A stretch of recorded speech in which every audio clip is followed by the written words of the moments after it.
So, hey everyone, I'm Dan Rockwell, and I'm having a conversation with Joel Peterson. He's the author of this great book called The 10 Laws of Trust. I was so excited to get it. It's one of those books that's practical and has stories and research behind it. And I get the real feel, Joel, that it comes out of real life for you. How's that? Yeah, I'm old. That's what that means.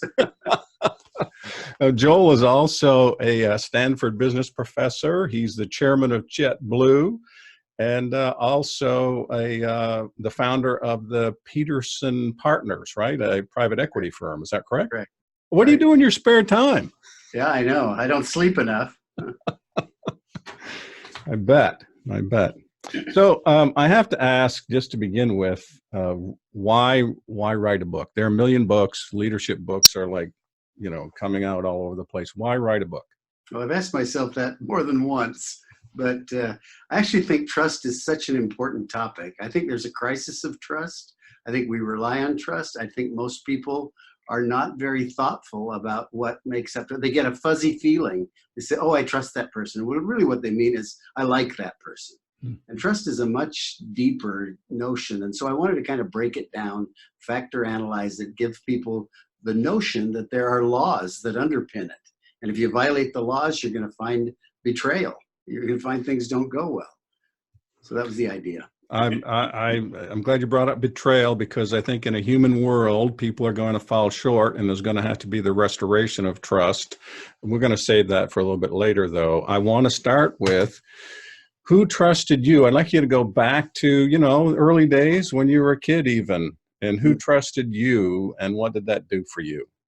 My parents really had, I guess everybody's parents have a big impact on their lives, but my parents really thought I was terrific. I was the oldest of 5 kids, and I was older by 4 years than the next one. And so they trusted me, and it just showed up over and over in a way that I didn't ever want to let them down.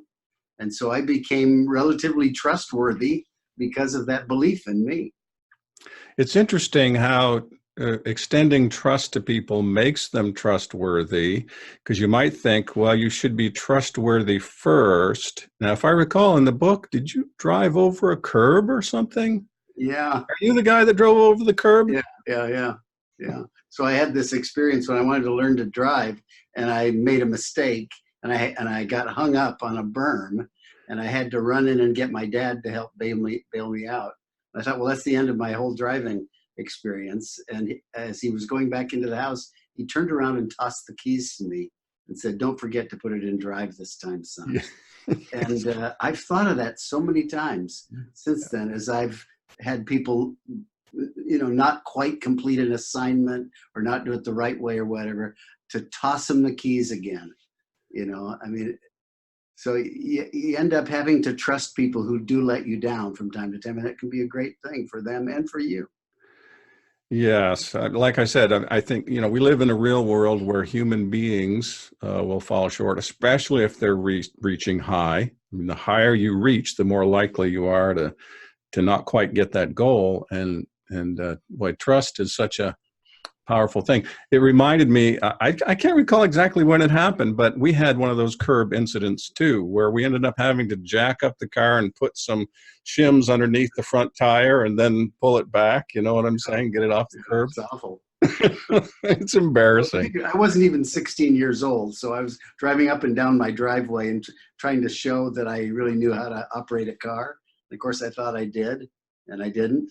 So I was not trustworthy in that instance.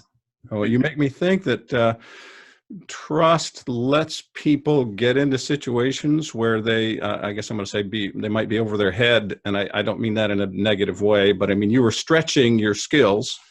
Yeah. Well, yeah. So, I think there's 2 ways that we betray trust. One is we just don't deliver on a promise, on an expectation. That's a form of betrayal. And it actually does diminish the odds that somebody will trust us if we keep failing that way. But the more serious one is the one where we are intentionally betraying somebody. Those are very tough to overcome. Mm-hmm. I like to think about responsible failure. In other words, someone has been trying, they're doing their best, It didn't, situation changed, something happened, whatever. And so they didn't deliver. And Yeah. I think of responsible failure, and in my, what I'm thinking about is, what other option do we have but to throw them the keys again and, get back in the car and put it in drive? Well, and I found that sometimes when there's those kinds of failures, I have joint ventured the failure. In other words, I have actually contributed to it by not giving clear directions, by not giving feedback along the way. And so I think it's helpful to have the notion in your head that maybe I'm responsible for some of this.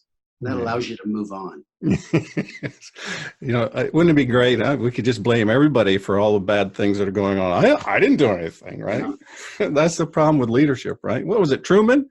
The buck Yeah. stops here. Is that what Yeah. he said? Yeah. Yeah, absolutely.